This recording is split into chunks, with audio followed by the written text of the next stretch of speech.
We're running between two different tiers. The second level seats are on top of the sloping walls behind you. That would have been a staircase going to the second level. It's going nowhere today, so the whole big part of the building is missing on that side. If you look at the opposite side, you can see the first slope, and a walkway where people are, and the second slope, and those are the first two tiers. We're looking at the skeleton of the building. The bricks are original for the most part, but as you came out here in the ancient times, you would have just found white marble seats all around you. The first levels were the VIPs of ancient Rome sets, senators, foreign ambassadors, high priests, and similar. On the second level, the knights, wealthy yet not noble, let's say the middle class, using a modern expression. On the third level, above the square windows, the average people, the working class. And on the nosebleeding section, the top level, see the last railing, the lowest of the lowest in Roman society. People like slaves, peasants, women, that kind of people. Tour guides. The area I'm talking about is where people stood under a colonnade on a terrace, and women had to come up here. But the ones that came here too often were anyways considered somewhat eccentric. The top level was also the performing area. Those women that went there to earn a living, if you know what I mean. The gates are 80, 4 of them were not numbered. And one was the Emperor's Gate, the one, well, the opposite end of the short axis of the building. You see that large bronze cross on the opposite side.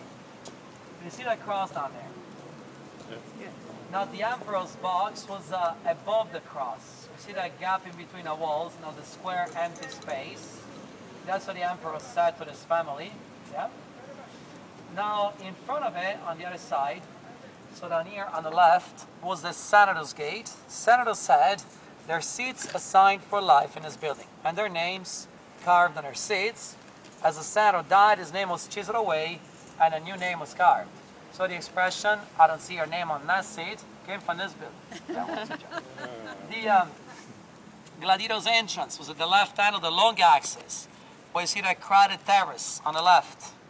This will be an archway there called the Triumphal Gate, because gladiators entered the arena as it was a triumphal parade, with nice purple and gold outfits on, and slaves walking behind them carrying their weapons. They went around the arena once, then they stopped at the Emperor's box to say hail to the Emperor with the formula, "Hail Caesar, we who are about to die, salute."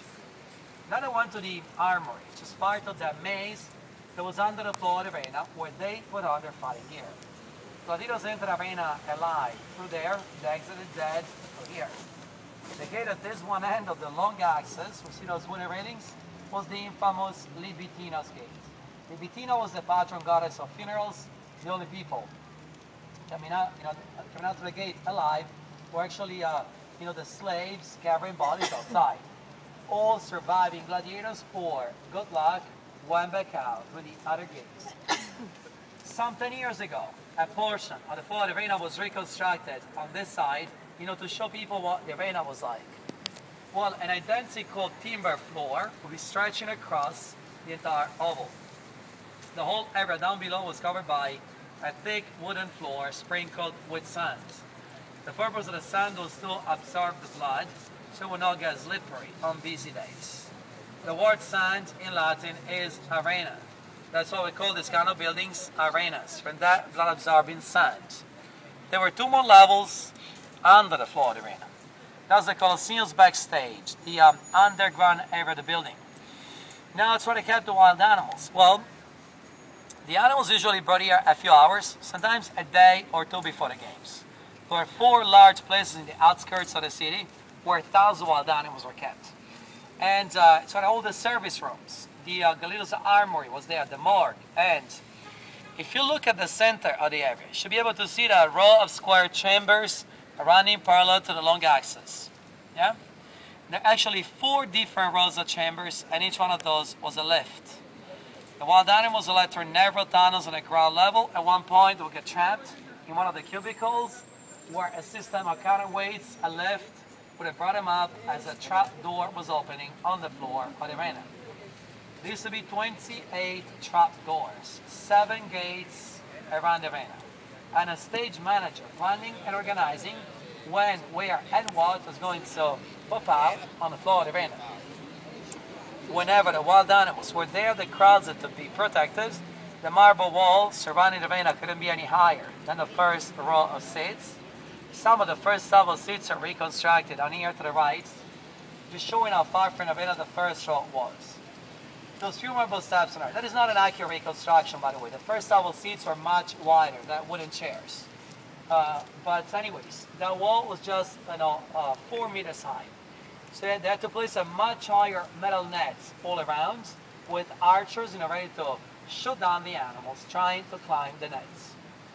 Well, what also was under the floor of the arena was the machinery, a system of cranes and counterweights that could move out trees, rocks, something else. It seems that a whole new stage setup could be emerging from the area underground within minutes, and a part of the floor of the arena could even flip over.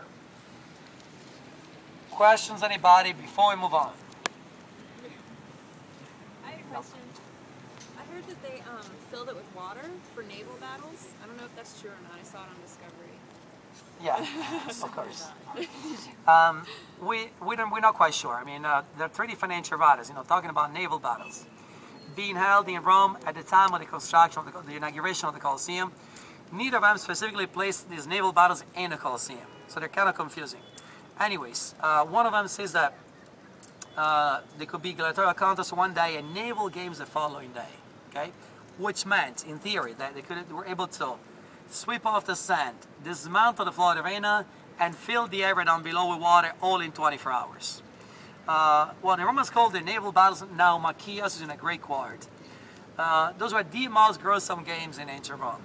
There was already in town a much better place for this kind of shows, a much larger artificial lake, where they could stage battles involving hundreds of men at the same time. So here, it had to be done on a lot smaller scale. 4 to 6 boats with 15, 20 prisoners of war on each one. Eventually, would have been reenacting famous historical sea battles. I mean, it wasn't fiction. The men on the boats had no way out unless they killed their opponents. If one of those men fell overboard and tried to swim away, well, the archers all around would have been ready to kill them. Now, if it was done in here, it was probably done on very few occasions, maybe just during the inauguration days, to surprise the crowds coming to the newly built Colosseum with something extraordinary. Well, because we know that the area underground was left completely clear, right, just for the first few months. Once later on, all the tunnels were built, it was no longer possible to use the Colosseum for the naval battles. Any more questions? No. Okay, this way.